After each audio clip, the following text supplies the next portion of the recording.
Hello, Internet, and thank you for joining us once again in the lobby. This week, we're going to talk all about video games because we love them and they're fun. And our fabulous guests this week are, first, bringing the pretties, we got Anna Dunn and George Matthews from AustralianGamer.com. Hello. And George recently finished Batman, isn't that awesome? It is. Yeah. It's a pretty good game. Anna, what did you recently finish? Ghostbusters. Ghostbusters? I'm supposed to be reviewing it at the moment. Okay. Sorry, Young. That's a lie. You said you hadn't finished it. Okay, and as always, we're also joined by our fabulous boys in black and red. We have Will Owen and Liam Markin from CanGeek.com.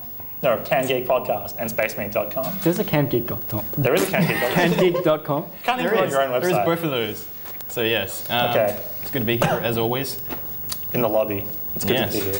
Okay, our discussion this week is the price of video games. Are they too high? I mean, with development costs now getting up into the tens of millions, even for small and like fairly, you wouldn't call them independent, but smaller studio games. Is it okay to charge $119.95 for a game, or possibly higher? So, how about we open with Team CanGeek? I'm going to cut me off. Yeah. You can go. Well, I can't think of any games that are $119 on their own. I can think of.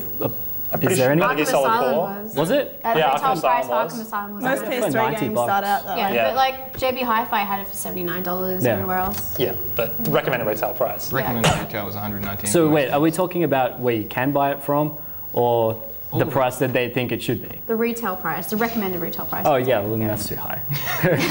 Oh, thanks for that words of wisdom. Would you elaborate a little bit? No, you can go. Well, it's definitely true. I mean, nobody even pays $119.95 for a game. I mean, I usually just wait like a month or two for it to be down to like 75, 80 at JB Hi-Fi or something like that. But Or hunt around for the stores that sell it cheap from the get-go. yeah, I mean, there's no reason to pay $120 for a game, especially games that only single player, only last like 8 hours, 10 hours, something like that. I mean, even if you compare it to like a movie, and it's you got 2 hours of entertainment for a certain amount of money, or you got, So then by that 8 hours. rationale, if it's only an 8 hour single player game, then if it's been like World of Warcraft or Left 4 Dead, you keep playing for a year or two, is that acceptable? I think it's probably maybe not Left 4 Dead, because while it is replayable, it doesn't actually have lots of content. Half a game, yeah. So you Yeah, justify the price of a game by its playability and how many times you could play it or go back to it, or... I'd say by the content, not specific, because playability is different for every person. Quality of content? Yeah. But you can't measure quality of content. There's going to be crap games all the time, and they're still going to be charging like $119.95. Well, they do use movies as an example as well. A lot of movies can decide to go straight to DVD, so you're paying less for a lower budget movie, and Which I suppose we have as well in the digital distribution, Xbox Live Arcade, and that's about the closest thing they've got to that. But they're smaller games, whereas a movie is still like a 2 hour movie. Well, sometimes they're smaller games. But I suppose they're smaller scale movies. Yeah, but often they're pretty longish games, and a lot of the time they're last generation games. I mean, sure they were made a while back, but they're still a good length. And Okay, well we're sort of drifting off topic here, but yeah. Thoughts on paying full price day one? The only reason the recommended retail is $120 is because there are people out there willing to pay that much, and as long as there are people actually going to go out and pay that much money for a game, they're going to keep it that way. That's what a lot of distributors have actually said that on record. Okay. Yeah. There's nothing wrong with their pricing because people are buying it. But is that because they're factoring in that a lot of stores are going to sell it cheaper on day one anyway? Yeah, because most stores don't sell for $119. Even EB will knock off at least $5 or something. That's with trading. If you have an Edge card, they might. Or something like Yeah. that. But you can justify it, because, I mean, like with movies, you can't really justify paying $64 or $129 for a movie that only goes for 2 hours. But if you buy a game and you've got 10 hours out of it... But then a movie is arguably more rewatchable. Or a lot of films are then. But there are a lot of games coming out now, like, you can keep asking this, but Batman and Arkham Asylum, there's so much to do in the game that, $120, even though that's a bit much, you do get a lot out of the game and you get enjoyability, whereas a movie you can sit down and watch it and like that's it. You actually get sucked into a game more.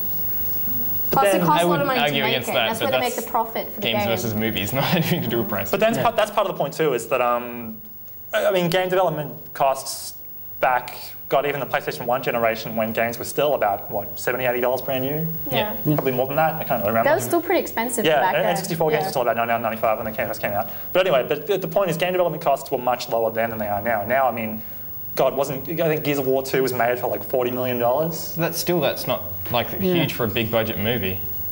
I mean, Kevin Smith makes movies for $40 million.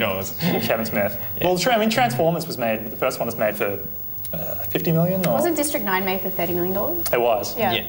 But they're talented boys. Which is made in South Africa. So if game studios shift the work to South Africa, everything's going to be $30. Sweet. And everything will have awesome accents. So it's a win-win. So what, even regardless of the fact that next generation game development costs might go up to the hundreds of millions of dollars for AAA title games, AAA rated games. We'll just spend less. But there's a bigger market as well. I mean, so you think the fact that the market is constantly if the market increases, then the price of the game should go down. Technically. Because they're selling more. But the costs are inflating significantly. That's true. Like if like the industry I want to get into, which is creating the games, if you want to get people and keep the jobs going, you're going to need to keep that price, not drag. You know what I mean? But then, yeah. But then there's also the point too that developers don't actually get a lot of the money. Like publishers is where the money's at. Yeah. Okay, so you're all against on all fronts. No, I'm for it. You're for against I'm for paying that much for a game. Like I will always find a cheaper way or lie about a price match to get the game down cheaper. But I'll pay, for example, like if it's $200 for like a game that I'm going to play like for a really really long time, I'll pay that. Okay, because that's time well spent. Depends, because you can't always be sure of the quality of the game, whether you're going to like the game. Maybe you can. So it's a gamble. 7-day It's a $100 gamble. No, I keep my games. I have to keep them, and they're kind of like a collection kind of thing. I like having the boxes. You get them for free. Still, I mean, it's the principle. No, but like I go to my local. I don't go to EB or JB or anything of those. Go to Game. Can I say? You can plug your local store if you wish. They're an independent store, Dungeon Crawl in the city. They're awesome. They're really expensive. They're not expensive at all, I think. I think they're quite competitive. And okay. When you buy a game that's like a little bit more than what JB is offering, it has a little thank you sticker. So like, thank you. It's the personal touch. All right, Will?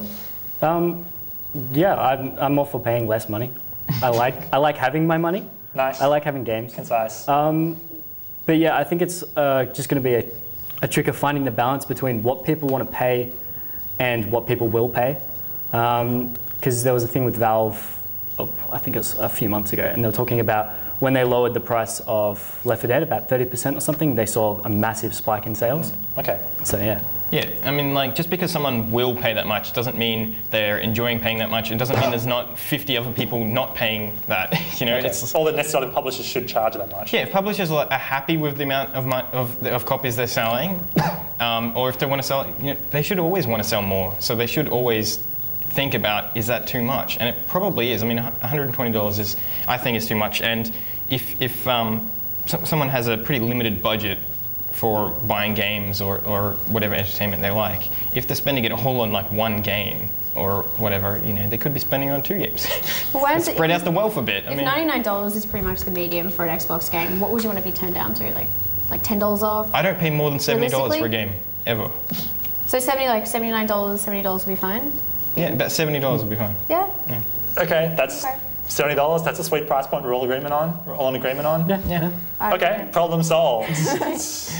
Awesome. We've fixed the industry here on the lobby. I think we wanted to hold the discussion there because I think it's about all that needs to be said. Yeah.